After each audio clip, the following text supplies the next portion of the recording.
Agora, tá ficando muito nítido, né, Bruno Prado, também vou querer escutar o Raí, o Piperno, que o Pedro não agrada o esquema e o estilo de jogo que o Felipe Luiz quer num atacante, né? Atenção, nação rubro-negra. O clima nos bastidores do Flamengo esquentou. Segundo Mauro César, Pedro virou negociável e a diretoria já não vê mais o camisa 9 como inegociável. O que está acontecendo no Flamengo? Falta de encaixe tático? Problemas físicos? Ou o clube já pensa em reformulação profunda? Vem comigo porque essa informação pode mudar o futuro do Mengão. E você está no radar da bola. Se inscreve no canal, ativa o sininho e já deixa o like porque essa bomba vai dar o que falar.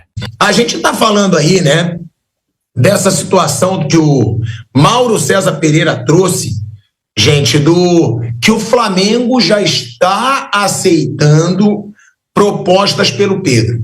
Antes o Flamengo dizia, o que oferecer vai ter que pagar multa, não vou aceitar. E agora o Mauro César Pereira, né, vou até pedir para o Kaique me mandar aqui essa parte da pauta, porque o Mauro César Pereira, ele soltou na coluna dele que o Flamengo já aceita propostas pelo Pedro. Segundo a informação do Mauro, tá? O cenário do Pedro no Flamengo mudou.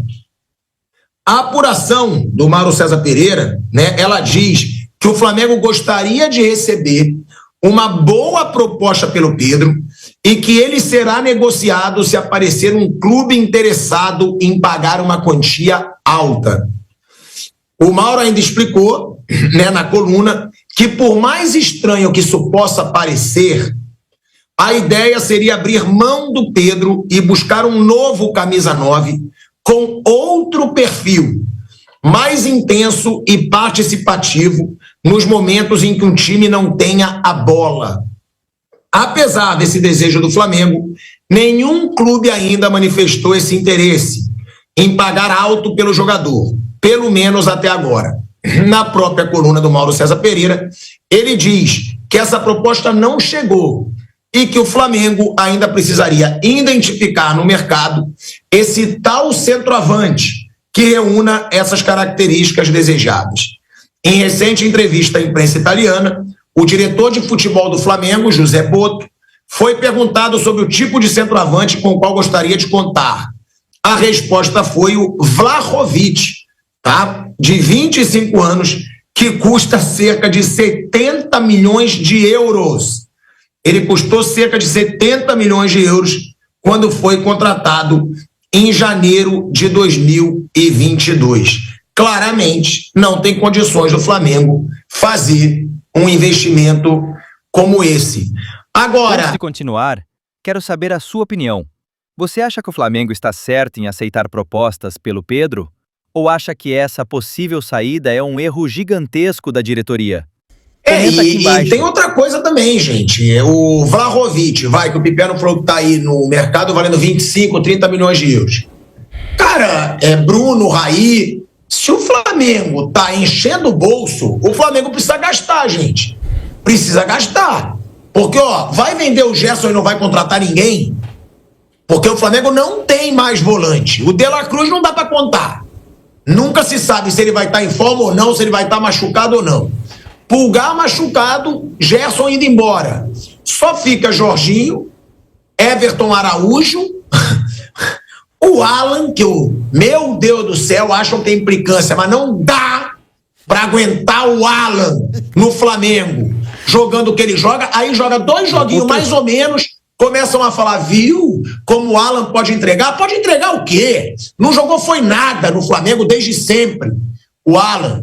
Então o Flamengo hoje tem só o Jorginho. Do nível do Flamengo, o nível que o Flamengo quer chegar, ele tem só o Jorginho. Everton Araújo erra sem parar. Alan entrega a paçoca sem parar. Sempre o Alan quer entregar alguma coisa. Não adianta fazer essa cara de babaca, não, Piperno. É meu conterrâneo, pô. Você tá falando mal do meu conterrâneo. O que é isso, pô? Aí vamos lá. Como é que o Flamengo não vai contratar alguém? Para jogar no meio-campo. Que aí o Mauro César Pereira falou que pode ser o Carrascal. Me desculpa, gente. Não é nível para ser substituto de Gerson, para ser substituto do Pulgar. Não é. Aí a mesma coisa no ataque. Se o Flamengo vender o Pedro com o dinheiro que o Flamengo tem que contratar um cara tipo o Vlahovic mesmo. Não dá para vender o Pedro para contratar o Juninho do Azerbaijão. Com todo respeito, gente. Mas é fazer um torcedor de otário. Bruno Prado e Raí. Me parece também... Eu tô lendo todos os comentários e vou destacar as opiniões mais polêmicas no próximo vídeo. E claro, se tá curtindo a análise, deixa o like e se inscreve no canal, porque aqui no Radar da Bola a informação é direta, quente e sem enrolação. Eu vou querer ver o planejamento do Flamengo, tá? Porque eu já fico imaginando o seguinte, a gente falou do meio-campo, Gerson, Pulgar e De La Cruz. Fora. Aí Gerson vai embora, já foi embora. Agora vamos lá, ataque, Gabigol, Pedro, agora o Flamengo deixando claro que não é intocável, de acordo com a coluna do Mauro César Pereira, o Mauro trouxe, que o Pedro não é intocável. Bom, se o Pedro é negociado, Gabigol foi embora, Pedro pode ir embora e Bruno Henrique pode ser punido. A gente tem que lembrar isso, o Bruno Henrique está sendo aí, foi denunciado pelo Ministério Público do Distrito Federal. Cara, e aí? Será que dá para acreditar no planejamento desse Flamengo? Porra, 3 jogadores de meio campo e 3 jogadores de ataque, podendo ter a possibilidade do Flamengo não ter. Eu também acho que é muito difícil você vender um Pedro e contratar um jogador no mesmo nível. É por isso que eu digo, muitos falam, né? É bom pro Flamengo vender o Gerson pelo valor que foi. Eu não sei se é bom. Eu sei que é irrecusável. Irrecusável, eu sei. Não dá para você recusar uma proposta de 25 milhões de euros num jogador que já tem uma idade que não tem mais tantas propostas, né, no futebol europeu. Agora, se é bom, eu não sei, de verdade. Porque eu não sei se com 25 milhões de euros o Flamengo contrata um meio-campo tão completo que pode jogar em várias funções e que joga muito como o Gerson. É isso que eu digo que acontece no futebol. É claro, o discurso é sempre o mesmo, uma proposta irrecusável. Agora, de verdade, eu acredito que o Flamengo não consiga, Piperno, com 25 milhões de euros, contratar um jogador do nível do Gerson. Eu não vejo um substituto para o Gerson com os valores que o Flamengo pode gastar. Torcedor. O cenário mudou e o nome do Pedro já não é mais certeza no Flamengo. O clube começa a olhar para o mercado e já pensa em um substituto com mais intensidade e entrega tática. Mas será que isso vai dar certo? Ou o Mengão tá trocando certo pelo duvidoso? Se inscreve agora no canal Radar da Bola, ativa o sininho e fica ligado porque a qualquer momento pode sair mais uma bomba nos bastidores.